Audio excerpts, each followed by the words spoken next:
to fight the battles that weren't worth the fight. Right from the start, she held me close, and as time went on, she was strong enough to let me go.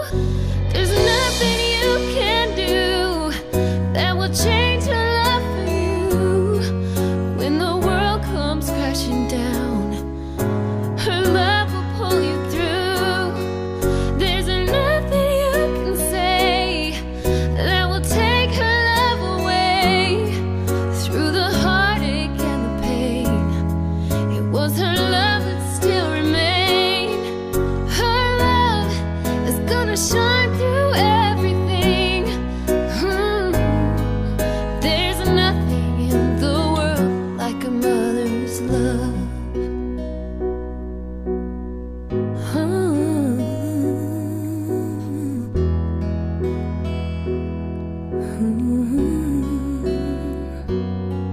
She filled every need, made my life complete.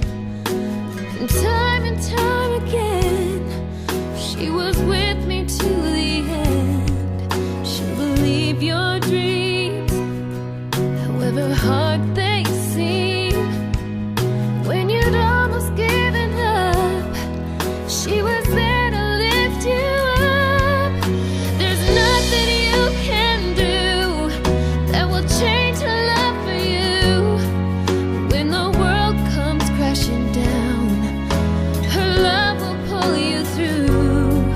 There's nothing you can say that will take her. Buat ibu, terima kasih sudah melahirkanku dan membesarkanku. Tuhan Yesus memberkati. Terima kasih sudah merawat Riko. Ibu itu sosok yang kuat dan dia itu orang yang baik. Walaupun kita nakal, dia tetap membesarkan kita dengan sepenuh hati tanpa menganggap kita itu sebagai sebuah beban untuk dia. Ibu adalah inspirasi. Kita bisa lihat wanita kuat sebagai contoh, bukan Wonder Woman, tapi ini di real life sendiri. Ada ibu yang mau besarkan anaknya, ada juga mungkin yang sambil kerja, jadi mereka tuh kuat sekali dan sabar. It's an amazing woman I'll always admire and love. Terima kasih saudara Faiz dari kecil sampai besar. Semoga Tuhan Yesus selalu berkati kamu. Panjang umur, sehat selalu diberkati dalam pekerjaannya, dan semoga selalu diberkati dalam Tuhan. Amin. Her love that still remains. Her love is gonna shine through everything. There's nothing. Selamat Hari Ibu.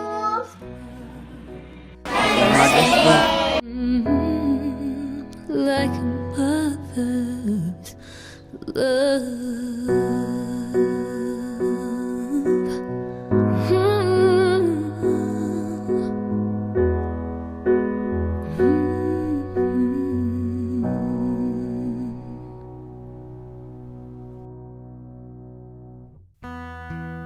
Salam Bapak Ibu Saudara sekalian. Selamat bertemu kembali dalam Arauna Online Service. Kami berharap Bapak Ibu Saudara sekalian dalam kondisi baik, sehat-sehat selalu. Dan kami yakin Tuhan menyertai Bapak Ibu Saudara sekalian dan semua orang yang menyaksikan tayangan ini. Mari hari ini saya mengajak Bapak Ibu Saudara sekalian untuk mengucap syukur.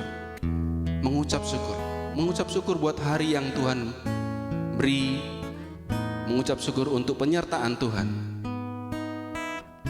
Mari siapkan hati kita sebelum masuk dalam hadirat Tuhan dan menyembah Tuhan. Mengucap syukurlah kepada Tuhan. Terima kasih Tuhan, terima kasih. Bapakku datang padamu, naikkan ucapan syukur atas kasih anugerah-Mu yang indah setiap hari. Bapakku datang padamu, Bapakku datang padamu.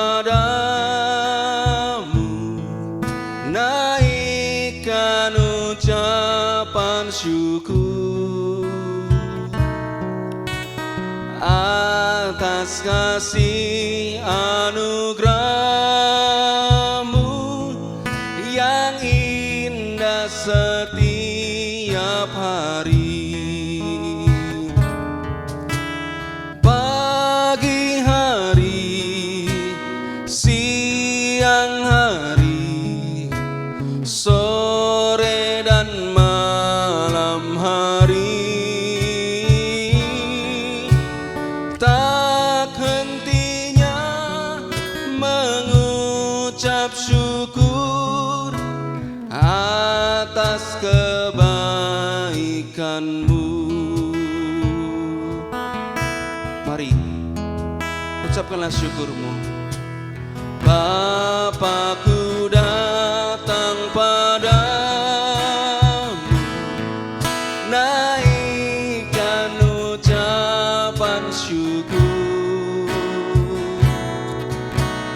atas kasih anugerah-Mu yang indah setiap hari. Bapakku datang padamu, naikkan ucapan syukur atas kasih anugerah-Mu yang indah setiap hari. Mari angkat tanganmu. Pagi hari, siang hari, sore dan malam hari, tak hentinya mengucap syukur atas kebaikan-Mu. Pagi hari, siang hari, sore dan malam hari, tak hentinya mengucap syukur atas kebaikan-Mu. Katakan pagi hari. Pagi hari, siang hari, sore dan malam hari, tak hentinya mengucap syukur atas kebaikan-Mu.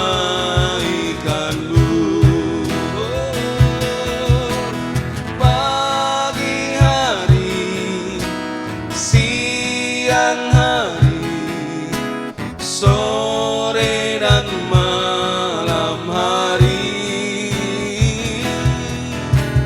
tak hentinya mengucap syukur atas kebaikan-Mu. Tak hentinya, tak hentinya mengucap syukur atas kebaikan-Mu. Tak hentinya, tak hentinya mengucap syukur atas kebaikan-Mu.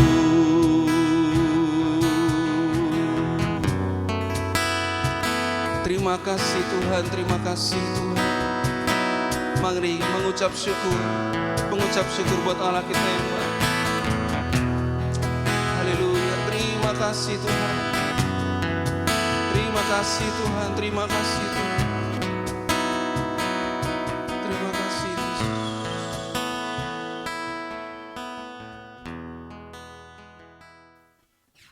Sungguh besar setiamu dalam kehidupan kami Tuhan. Kami percaya janji-Mu ya dan amin dalam kehidupan kami. Kami yakin dan percaya Tuhan, Kau selalu beserta kami. Terima kasih Yesus.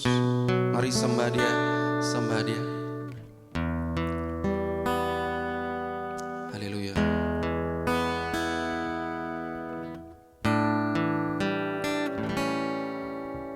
Sungguh besar setiamu, Kau nyatakan bagiku. Kau Bapa yang selalu mengerti isi hatiku. Kemuliaan-Mu Kau janjikan, aku tetap percaya. Ku percaya janji-Mu ajaib, terukir dalam kehidupanku. Ku berserah di dalam kekuatan-Mu, hanya Kau segalanya bagiku. Ku percaya janji-Mu ajaib,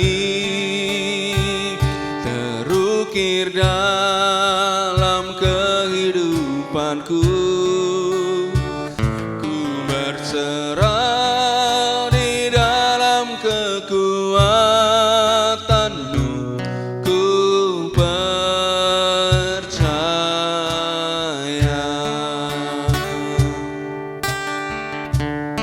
Mari katakan, sungguh besar setiamu, sungguh besar setiamu, Kau nyatakan bagiku.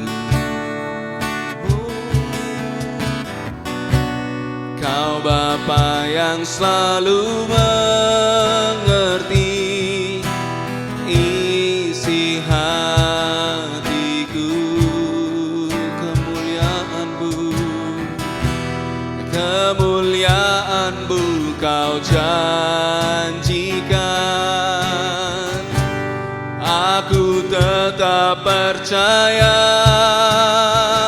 Ku percaya janji-Mu ajaib, terukir dalam kehidupanku. Ku berserah di dalam kekuatan-Mu, hanya Kau segalanya bagiku. Ku percaya janji-Mu ajaib, terukir dalam kehidupanku. Ku berserah di dalam kekuatan-Mu, ku percaya.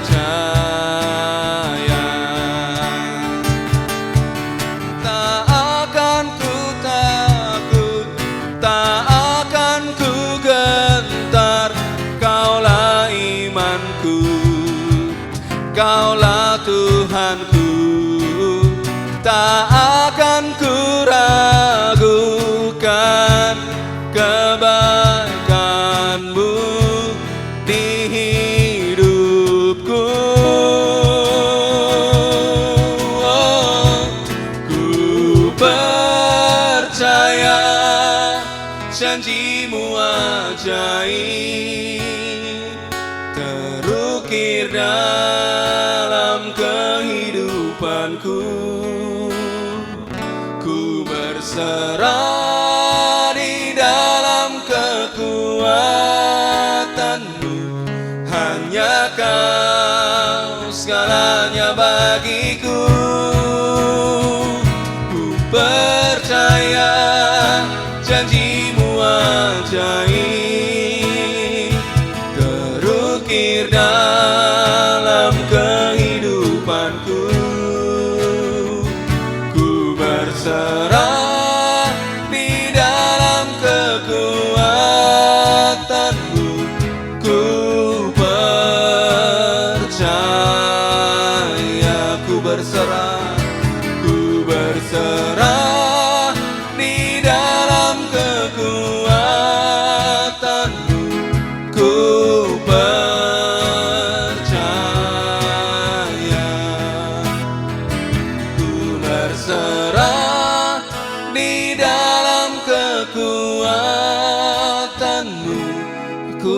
percaya.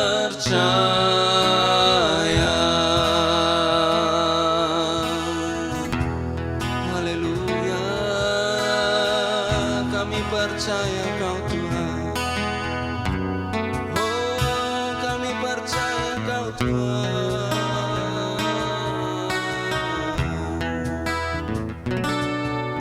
Haleluya.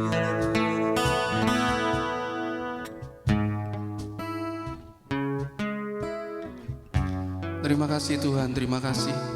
Kami percaya Tuhan bahwa Engkau selalu ada untuk kami dan selalu beserta dengan kami. Sebentar lagi kami akan mendengarkan firman-Mu Tuhan. Berbicaralah Tuhan lewat hamba-Mu. Berbicaralah pribadi lepas pribadi kepada kami semua. Bagi semua jemaat-Mu, bagi semua yang menyaksikan tayangan ini. Kami siap untuk mendengarkan. Terima kasih Tuhan. Hanya di dalam nama Tuhan Yesus Kristus Tuhan kami berdoa. Yang percaya katakan amin. Shalom saudara, selamat pagi. Senang bertemu kembali dengan saudara dimanapun kau berada. Saya percaya Tuhan masih tetap menemani kita, menjadi sahabat bagi setiap keluarga dan bagi setiap pribadi. Hari ini saya ingin memberi selamat untuk para ibu dan para wanita karena bertepatan dengan Mother's Day Internasional. Saya percaya perempuan memiliki peranan penting bagi rencana Tuhan di setiap keluarga, di sebuah komunitas. Selamat Hari Ibu. Demi perayaan Hari Ibu ini, saya yang biasanya pakemnya black and white, hari ini berbeda.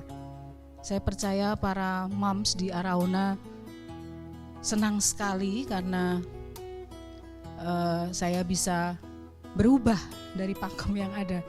Dan ada jemaat yang menjadi pengarah gaya senantiasa senang untuk melihat saya keluar dari pakem yang cuma hitam dan putih, saudara. Senang sekali bisa bertemu, dan pagi hari kita akan sama-sama belajar dari kebenaran firman, saudara. Dan saya memberi judul Hulu, Hilir, dan Muara. Bayangkan kita sedang ada di sebuah sungai dan kita mengalir mulai dari hulu, ya, dari sumber sungai itu, kemudian di perjalanan proses aliran sungai itu, dan muara yang menampung apa semua yang ada dari hulu sampai hilir. Mari kita baca ayat nats kita di Efesus 3 ayat 14 sampai 21. Saya akan membaca beberapa bagian-bagian penting dari ayat ini. Nah, saudara,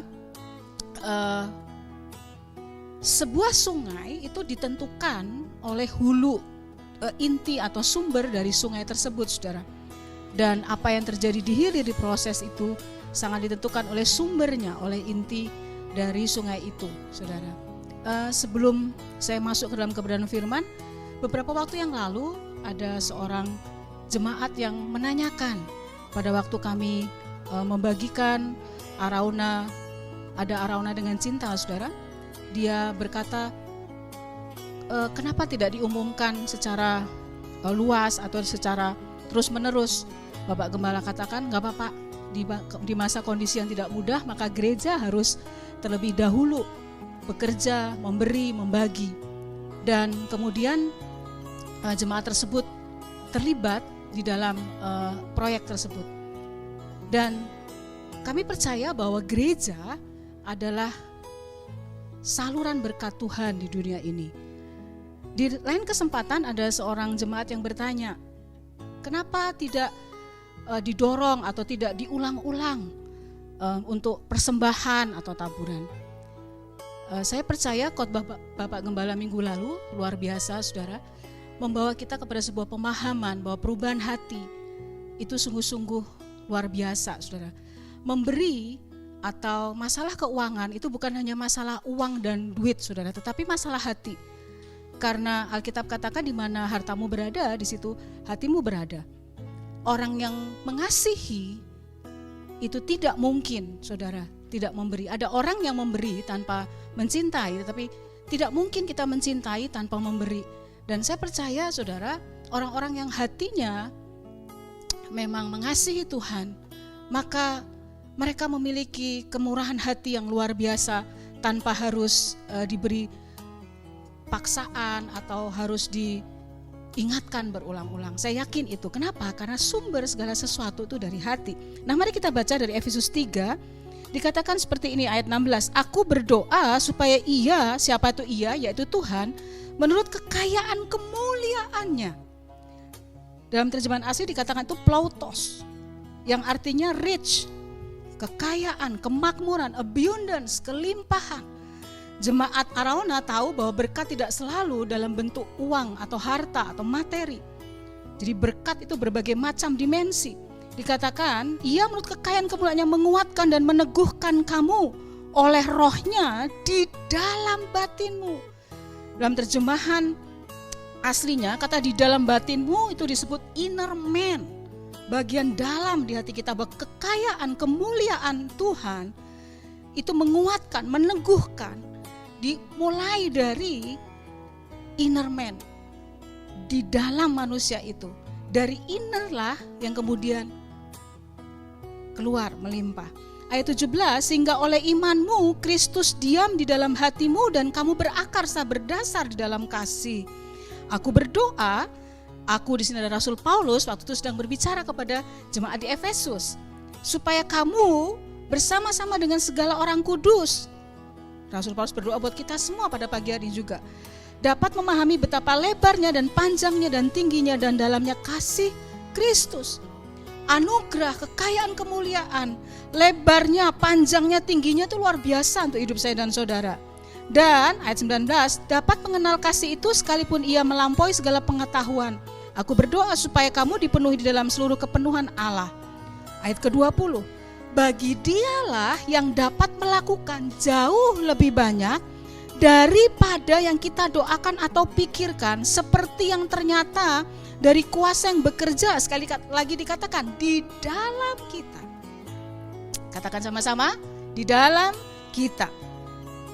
Nah saudara, dari ayat-ayat tersebut bahwa kuasa hulu dari anugerah atau berkat atau kelimpahan itu selalu dimulai dari dalam kita. Saya selalu katakan, inside, dari dalam, in out, ya, dari dalam keluar, itu penting sekali. Di dalam Filipi 1 ayat yang ke-6 mengatakan begini, akan hal ini aku yakin sepenuhnya, yaitu ia, yaitu Yesus Tuhan kita, yang memulai pekerjaan yang baik di antara kamu. Kata di antara ini sebenarnya dalam terjemahan aslinya began a good work in you. Ya. Jadi iya, Tuhan yang memulai pekerjaan yang baik di dalam kamu akan meneruskannya sampai pada akhirnya pada hari Kristus Yesus. Betapa pentingnya apa yang terjadi di dalam manusia batinnya, dalam roh kita, itu yang akan menentukan apa yang di luar kita, saudara. Yang menentukan bukan apa kata situasi, apa kata kondisi, apa kata data, tetapi di dalam rohmu. Pagi hari ini jika engkau ingin atau rindu untuk mengalami itu dan kau belum pernah mengalami itu, mengambil keputusan jadikan Tuhan Yesus sebagai Tuhan dan Juru Selamat, mari pagi hari ini buka hatimu, undang Yesus bekerja di dalam hatimu, dan itu akan mengalir keluar seperti sebuah aliran sungai. Poin yang pertama dari hulu adalah dimulai dari dalam, saudara. Segala sesuatu dalam kehidupan kekristenan, apapun yang menjadi janji Tuhan selalu dimulai dari dalam. Situasi dan kondisi apa saja, orangkah, datakah, apapun itu bukan penentu, tetapi apa yang di dalam kita. Jadi poin yang pertama dari hulu ini, dari isi dari hulu ini adalah dimulai dari dalam. Perubahan, perhatikan ini saudara, perubahan di dalam manusia roh kita mengakibatkan kelimpahan itu keluar dari hidup saya dan saudara. Percaya katakan, amin. Rahasia terobosan kelimpahan ilahi adalah, perhatikan, manusia roh yang terus menerus diperbaharui.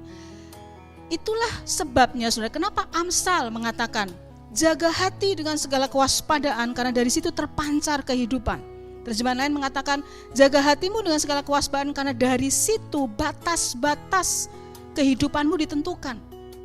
Apa yang terjadi di luar hidup kita ditentukan oleh apa yang terjadi di dalam hati kita. Saya ulang, rahasia terobosan kelimpahan ilahi adalah manusia roh yang terus diperbaharui. Nah, apa halangannya, saudara? Mari kita tanyakan itu. Mari kita baca di dalam 1 Yohanes 2 ayat 15 sampai 17. Ini halangannya. Apa yang merusak hulu inju di dalam kita? Ayat 15 dari 1 Yohanes 2, janganlah kamu mengasihi dunia dan apa yang ada di dalamnya. Kita bukan dilarang hidup di dunia, tapi Tuhan katakan, janganlah kamu mengasihi dunia dan apa yang di dalamnya. Jikalau orang mengasihi dunia, maka perhatikan, kasih akan Bapa tidak ada di dalam orang itu. Kita gak bisa berdiri di dua kaki mengasihi Tuhan, tapi hati kita ditundukkan oleh dunia. Tidak ada salahnya kita hidup di dunia, ya. Tetapi dikatakan yang tidak boleh, jangan adalah mengasihi dunia dan apa yang ada di dalamnya. Ayat 16. Sebab semua yang ada di dalam dunia, yaitu keinginan daging. Nah, jadi bukan dunia sekeliling kita yang dimaksud, tapi apa itu yang menjadi penghalang, saudara, sehingga hulu itu menjadi terganggu, inju itu menjadi terganggu, ya. Yang pertama yaitu keinginan daging, keinginan mata, serta keangkuhan hidup.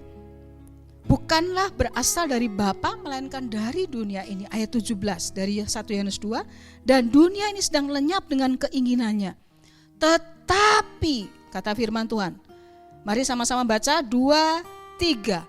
Orang yang melakukan kehendak Allah tetap hidup selama-lamanya. Hidup selama-lamanya.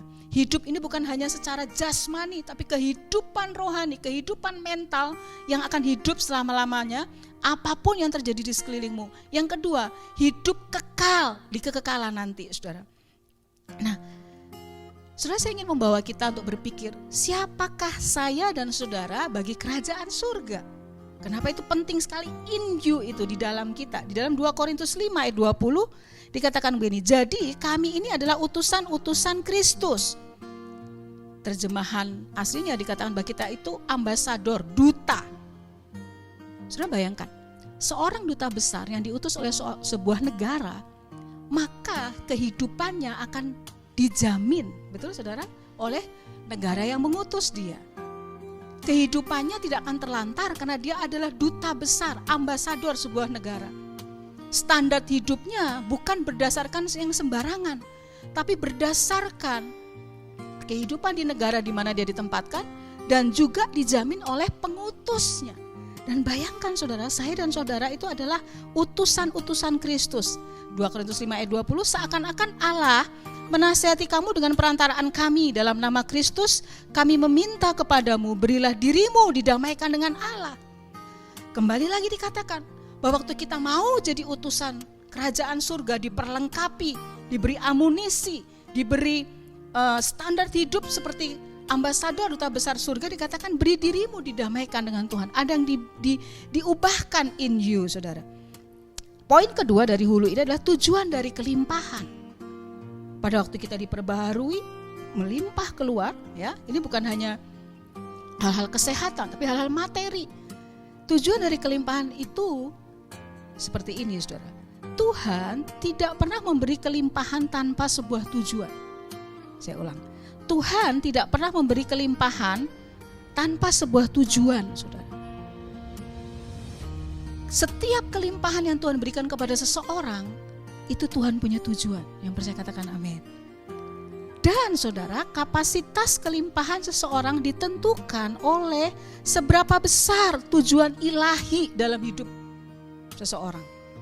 Saya ulang ya saudara, kapasitas kelimpahan seseorang ditentukan oleh seberapa besar tujuan ilahi dalam hidupnya. Oleh sebab itu saudara, kelimpahan di tiap-tiap orang itu berbeda. Kita tidak sedang berbisnis dengan Tuhan, tetapi Tuhan tidak pernah memberi kelimpahan tanpa sebuah tujuan. Jadi dengan kata lain, pada waktu kita mengemban, kita memikul sebuah tanggung jawab ilahi, sebuah tujuan ilahi, maka Allah pengutus kita dan kita adalah ambasador utusan Kristus. Sebesar itu kapasitas kelimpahan yang Tuhan kerjakan. That's why saudara, kelimpahan di setiap orang berbeda-beda. Kenapa? Bukan Tuhan pilih kasih, karena setiap orang punya ukuran kelimpahan yang berbeda, saudara. Nah sekarang tadi hulu ya, sekarang hilir sungai. Kalau itu hilir sungai itu sebuah aliran, sebuah proses, saudara. Ada satu quote dari anonim, saudara, mengatakan begini. Satu cara paling cepat untuk menggandakan uang adalah segera melipatnya dan memasukkannya ke dalam dompet Anda. Kalau sudah mau mengikuti nasihat ini, saudara, satu cara paling cepat untuk menggandakan uang Anda adalah segera melipatnya dan memasukkannya ke dalam dompet Anda. Saudara nggak akan berkurang. Tapi kalau sudah mau rindu menjadi sebuah aliran, pipa yang terus mengalirkan kelimpahan, saudara nggak bisa kerjakan ini, ya. Amsal 11 ayat 24 mengatakan, ada yang menyebar harta tetapi bertambah kaya, ada yang menghemat secara luar biasa namun selalu berkekurangan. Ibrani 13 ayat 5 sampai 6, kita akan baca ayat ini. Janganlah kamu menjadi hamba uang. Kata hamba uang itu dipakai kata tamak di situ. Dan cukupkanlah, ya. Di situ katanya pakai konten. Ya, cukupkan, contentment, puas konten itu tidak berarti kita malas, kita tidak perlu bekerja, kita menyerah saja dengan keadaan sekarang, bukan itu. Kata cukup, minggu lalu kita sudah belajar, artinya sebuah kemampuan atau kuasa di mana selalu ada saat kita membutuhkan, itu kata cukup. Nah, Ibrani 13 ayat 5 mengatakan janganlah kamu menjadi hamba uang. Dipakai kata di situ, arti katanya tamak. Dan cukupkanlah dirimu dengan apa yang ada padamu, karena Allah telah berfirman, aku sekali-kali tidak akan membiarkan engkau dan aku sekali-kali tidak akan meninggalkan engkau. Jadi waktu kita nggak mau menjadi hamba uang, nggak tamak, dan kita konten, saudara, kita cukup dengan bersyukur dengan apa yang ada, janji itu adalah dia sekali-kali nggak akan meninggalkan saya dan saudara. Percaya katakan amin. Ayat 6-nya, sebab itu dengan yakin kita dapat berkata, Tuhan adalah penolongku. Aku tidak akan takut. Apakah yang dapat dilakukan manusia terhadap aku? Kata sebab itu dengan yakin. Sebab apa, saudara? Sebab karena kita nggak jadi hamba uang, nggak tamak, dan kita konten, kita cukupkanlah dengan dirimu, maka saudara, Tuhan yang akan menjadi penolong kita. Tuhan tidak bisa menjadi penolong orang-orang yang tamak, orang-orang yang tidak pernah merasa cukup, tidak disiplin dengan keuangannya. Nah, kata tamak itu, saudara, dalam bahasa asli itu ada dua arti. Yang pertama, pleoneksia. Katakan sama-sama, pleoneksia. Apa itu pleoneksia, saudara? Hasrat penuh nafsu untuk mendapatkan lebih banyak lagi. Tipenya biasanya berapa besar yang kita dapat, habis. Tipe seperti ini biasanya tidak sabar untuk belanja. Lihat apa aja. Di masa seperti ini kita tidak bisa ke mall, kita tidak bisa kemana. Tapi tahukah saudara, kita bisa menjadi orang yang tidak bisa terkontrol karena segala sesuatu online. Kita bisa pesan makanan yang berlebihan, padahal kita cukup dalam satu hari itu 1.500 sampai 2.000 kalori saja. Kita bisa beli apa saja makanan yang kita sebenarnya tidak terlalu butuhkan. Ya, tidak sabar untuk berbelanja. Tipe seperti ini adalah tukang belanja, nggak tahan kalau nggak belanja. Dan saya percaya setiap kita sedang di-reset, sedang dididik Tuhan untuk berdisiplin. Apa yang mendorong pleoneksia ini, saudara? Hawa nafsu. Nah, kata tamak yang kedua itu dipakai kata pilar guria.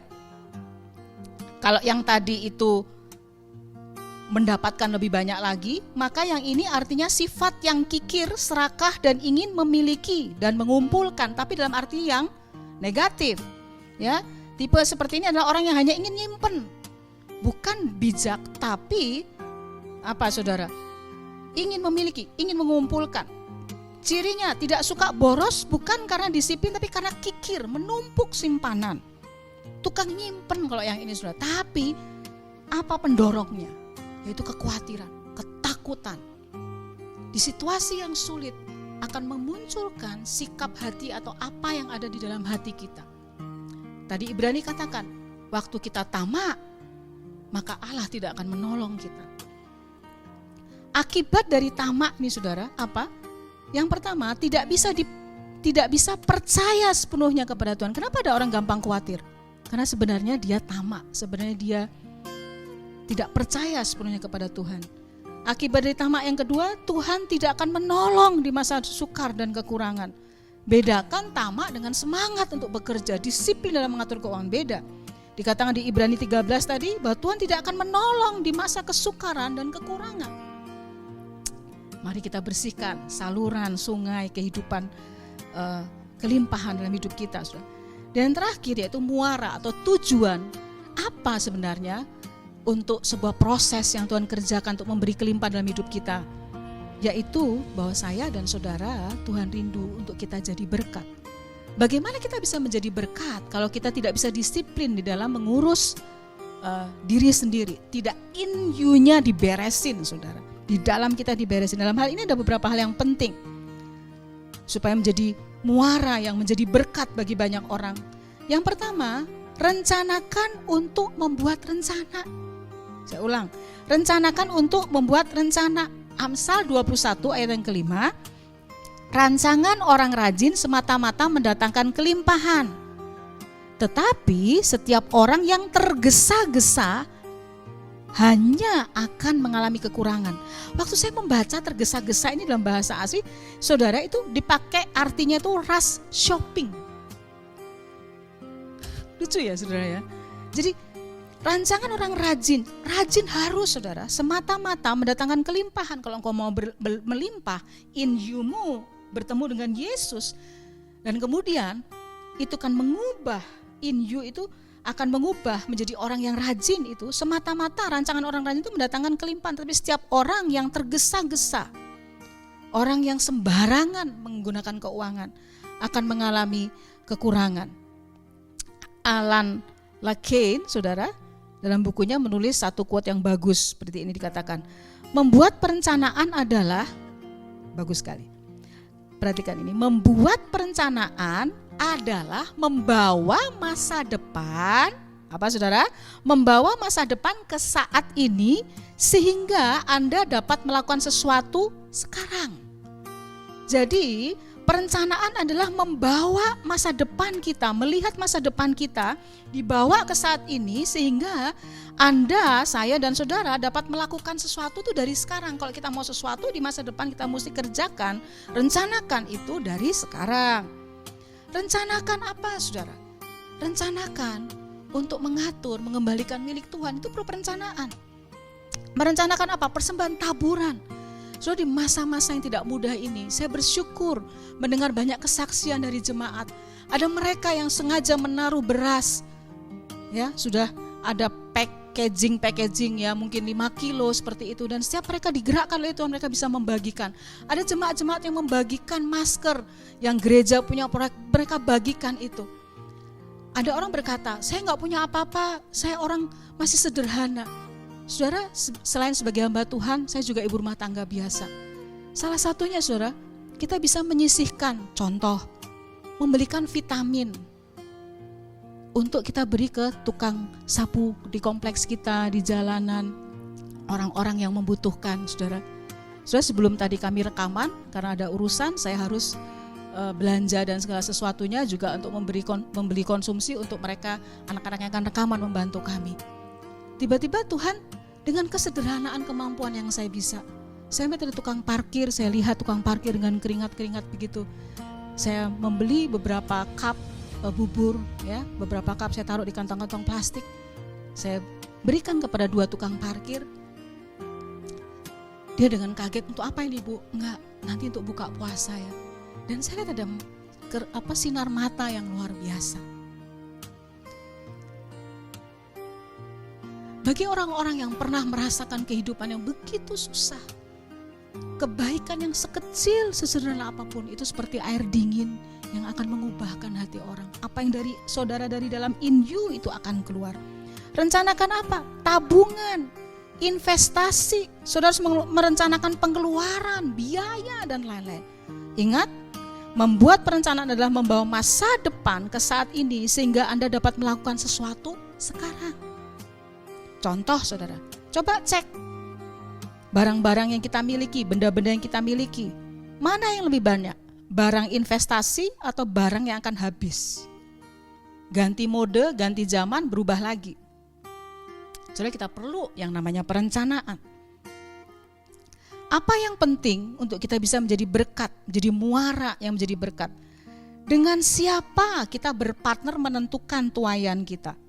Saya ulang, dengan siapa kita dekat, berpartner, menentukan tuayan kita. Kita bisa berteman dengan semua orang, tetapi saudara, hati-hati dengan siapa kita berpartner, berdiskusi, menjalin hubungan yang dekat. Kenapa? Karena Amsal 13 ayat 18-19 mengatakan begini, kemiskinan dan cemooh menimpa orang yang mengabaikan didikan. Tetapi siapa mengindahkan teguran, ia dihormati. Siapa bergaul dengan orang bijak menjadi bijak, ya. Tetapi siapa berteman dengan orang bebal, apa itu bebal, saudara? Keras kepala, sombong, sulit untuk berubah. Dikatakan, tetapi siapa berteman dengan orang bebal menjadi malang. Hati-hati dengan siapa kita berpartner. Kalau kita banyak mendengar, membaca, melihat gosip, melihat ketakutan, kekhawatiran, maka situasi kondisi di sekeliling kita akan menentukan in you, saudara, bukan lagi Kristus, bukan lagi Tuhan. Siapa yang bergaul dengan orang bijak menjadi bijak, tapi siapa yang berteman dengan orang bebal menjadi malang. Benjamin Franklin berkatakan seperti ini, ia yang tak dapat dinasehati adalah ia yang tak dapat ditolong. Saya ulang, ia yang tak dapat dinasehati adalah ia yang tidak dapat ditolong. Orang-orang yang mengabaikan nasihat sebenarnya adalah orang-orang yang akan sulit kita menolongnya. Perhatikan informasi apa yang kita masukkan mempengaruhi in you, saudara. Karena dari dalam, dari hulu ini akan keluar dalam saluran hilir itu. Menjadi saluran yang jernih, yang bersih, sumber dari dalam ini menentukan apa yang terjadi. Saya akan tutup dengan satu ayat, saudara, Efesus 3 ayat 20. Efesus 3 ayat 20. Mari kita baca sama-sama, ya. Siap? 1, 2, 3. Bagi dialah yang dapat melakukan jauh lebih banyak daripada yang kita doakan atau pikirkan, seperti yang ternyata dari kuasa yang bekerja di dalam kita. Bagi siapa? Bagi Dia, bagi Tuhan. Tuhan yang sanggup melakukan. Penentunya bukan situasi, kondisi, apa kata data, apa kata resesi, apa kata keadaan. Tapi penentunya adalah Tuhan yang dapat melakukan. Melakukan apa, saudara? Jauh lebih banyak daripada apa yang kita doakan atau pikirkan, seperti, perhatikan ini, saudara, seperti yang ternyata dari kuasa yang bekerja di mana? Di dalam kita. Diulang lagi kata di dalam kita. Bukan yang ternyata dari yang bekerja di situasi kondisi kita.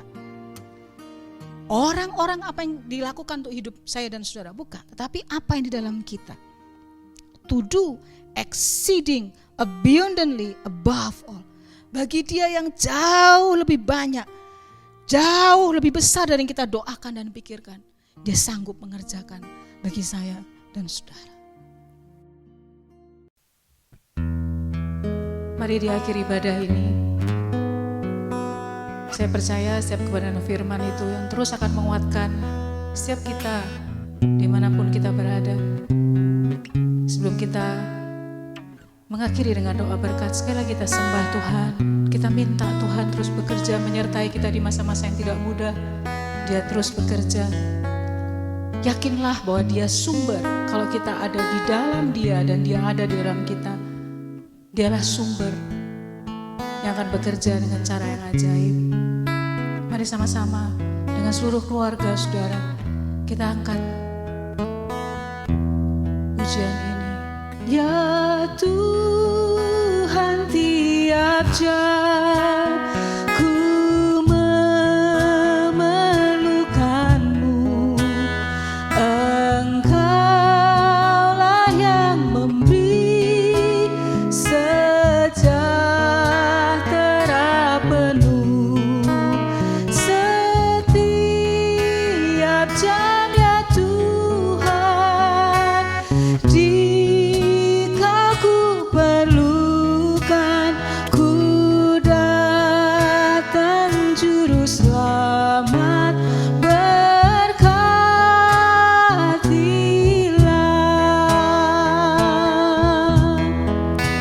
Ya Tuhan, tiap jam, katakan penuhi hatiku.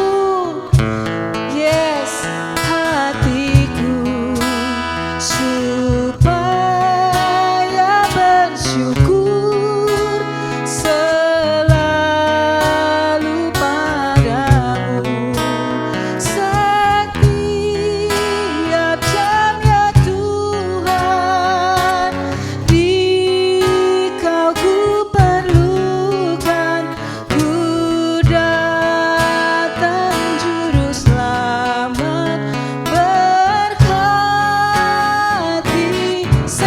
jam, setiap jamnya Tuhan, Engkau sumber kami Tuhan.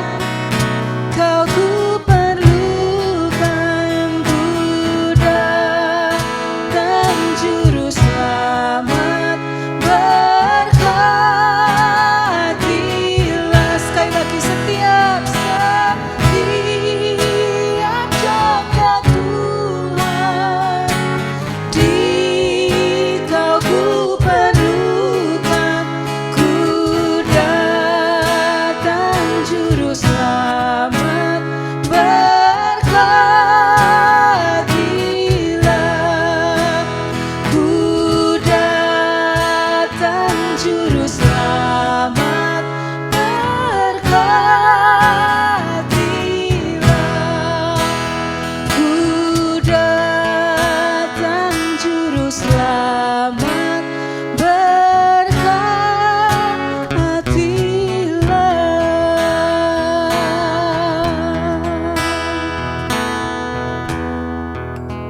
Kami percaya Engkau sumber kami Tuhan. Dan apapun yang kami kerjakan, apapun yang terjadi, itu berasal dari kekuatan batiniah yang bersumber kepadamu. Di akhir ibadah ini Tuhan, biar seluruh jemaat yang mendengar, yang belajar bersama firman-Mu pada pagi hari ini dikuatkan. Sembuhkan mereka yang sakit Tuhan. Kuatkan mereka yang sedang ragu-ragu Tuhan. Lepaskan setiap belenggu, ketakutan dan kekhawatiran, diganti dengan damai sejahtera di dalam Engkau. Biar kami menjadi berkat dimanapun kami ada. Menjadi terang, menjadi garam dengan siapapun kami bertemu. Mari angkat kedua belah tangan saudara. Terima berkat dari Tuhan pada pagi hari ini. Kiranya turunlah berkat di dalam Bapa, Anak dan Roh Kudus. Penyertaan dan damai sejahtera menyertai setiap kita dari hari ini sampai Tuhan Yesus datang kedua kalinya. Yang percaya katakan amin. Tuhan memberkati.